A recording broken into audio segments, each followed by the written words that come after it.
this is sort of Jude's secret garden, and she's put, yeah, a lot of love and imagination into it. It's been really fun for her to do that. Yeah, it's a neat little place actually.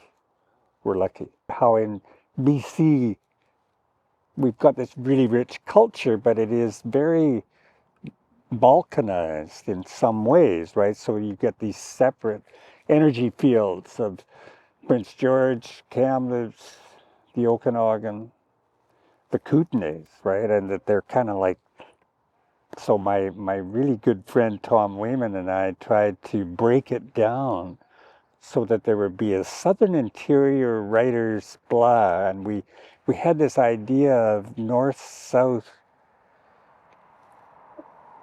into the States and up here, like seeing this as a smaller country and not worrying about the coast and, the island, and just celebrating that, right? And so in a way, our conversation up there was really kind of wonderful, because here I am looking at you, and you've come all the way from the coast to talk to us, and it's like, okay, great.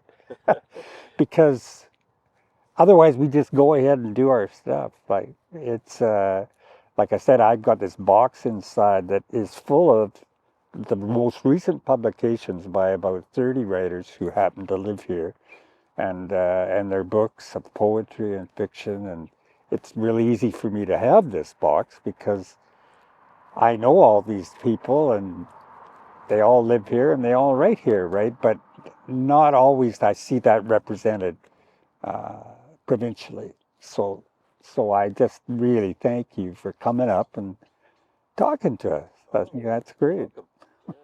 It's funny because I know that Harold Rhenisch and Sharon Thesen even are part of the a movement called Cascadia, which would be the West Coast and South, right? But this is the interior, and it's just a bit different, right? It's just, and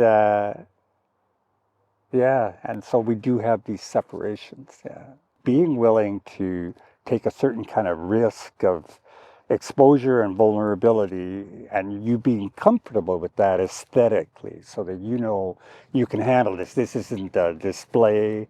It isn't showing off. It isn't some kind of secret world. Not really. It's just the world we live in and inhabit, and the people around us, right? So to me, it's really important to capture the texture of that world, and also me as a flawed human being in it, right? As part of it, as part of the actual object, right? Is that I'm there, right? And that's a lesson aesthetically that I think I first saw. I was in Tom Wayman's work when I was a young man, and he was writing, and I wrote a review of one of his books for the Canadian Forum magazine back when I was living in Toronto in '72 or '3, and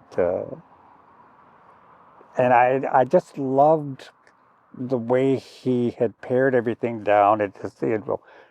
Tom Wayman, and he had this technique, which I think he learned from Woody Allen, actually, where he just referred to himself in the third person, right? Wayman in love, right? And wrote a very satirical poem about him being in love. But he placed himself at the center of whatever he was critiquing, so he didn't leave himself out, right? Which is kind of funny, because if you think of people writing about poetry like Eliot, are going to say, no, you create this distance, and Tom wasn't doing that, right?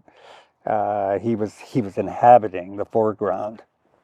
There he was, right? And so there was something about that to me that was really radical uh, lyrically. I thought, because people were afraid of confessional poetry and blah blah blah blah blah, right?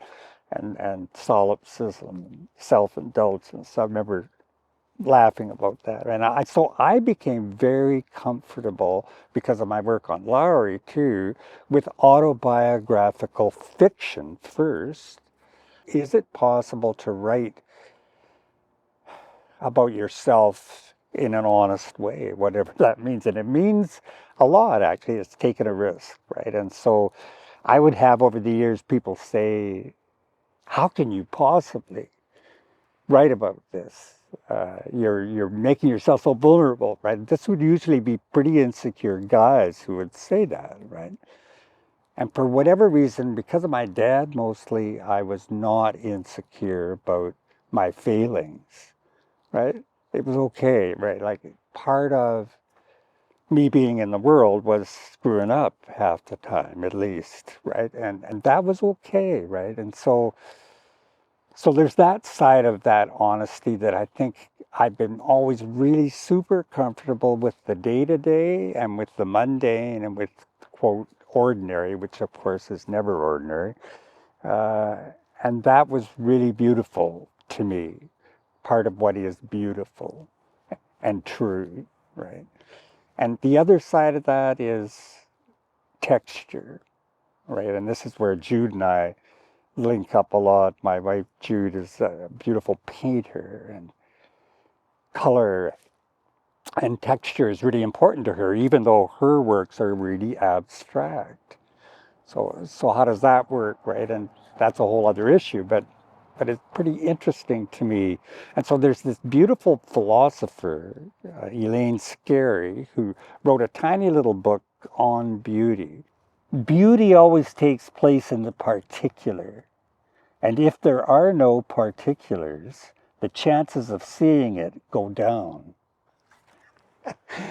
There's something about that sentence. It's so beautiful. It's so simple, right? Beauty always takes place in the particular. And if there are no particulars, you're in trouble.